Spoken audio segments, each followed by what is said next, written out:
आज हम पहुंच चुके हैं इंडियन कॉन्स्टिट्यूशन के एक बहुत पावरफुल और प्रैक्टिकल आर्टिकल पर, आर्टिकल 11।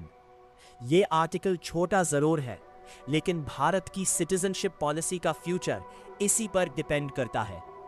आर्टिकल्स 5 से लेकर आर्टिकल 10 तक कॉन्स्टिट्यूशन ने बताया कि 26 जनवरी 1950 के टाइम पे कौन भारत का सिटीजन माना जाएगा।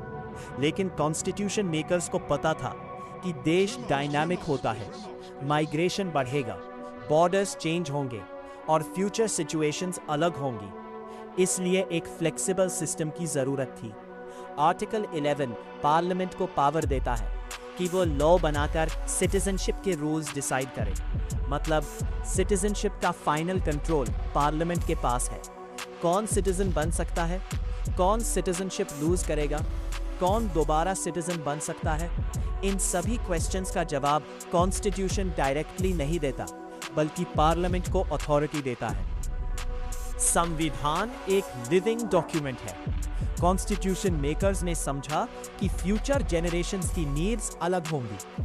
अगर सिटीजनशिप रूल्स कॉन्स्टिट्यूशन में परमानेंटली फिक्स कर दिए जाते, तो हर चेंज के लिए कॉन्स्टिट्यूशनल अमेंडमेंट करना पड़ता। आर्टिकल 11 ने सिस्टम को फ्लेक्सिबल बनाया। इसी आर्टिकल 11 की पावर यूज करके पार्लियामेंट ने बनाया सिटीजनशिप एक्ट 1955। ये एक्ट डिफाइन करता है सिटीजनशिप के major modes: by birth, by descent, by registration, by naturalisation, by incorporation of territory. Time के साथ इस एक्ट में कई अमेंडमेंट्स भी हुए। इंडिया जैसे डाइवर्स और रैपिडली चेंजिंग नेशन के लिए सिटीजनशिप एक सेंसिटिव इशू है।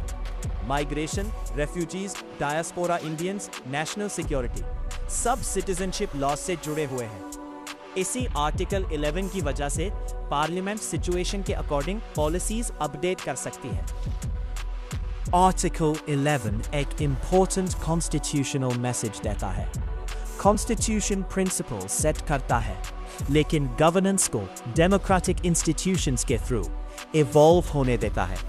ये बैलेंस है स्टेबिलिटी और फ्लेक्सिबिलिटी के बीच। इसलिए आर्टिकल 11 सिर्फ एक लीगल प्रोविजन नहीं, बल्कि इंडियन डेमोक्रेसी की अडेप्टेबिलिटी का सिंबल है। सिटीजनशिप स्टैटिक नहीं होती, वो समय के साथ इवॉल्व होती है। संविधान सिर्फ कानून नहीं, भारत की सोच है। अगर आप भारत के संविधान को सच में समझना चाहते हैं, तो गुरु के साथ जुड़े रहिए।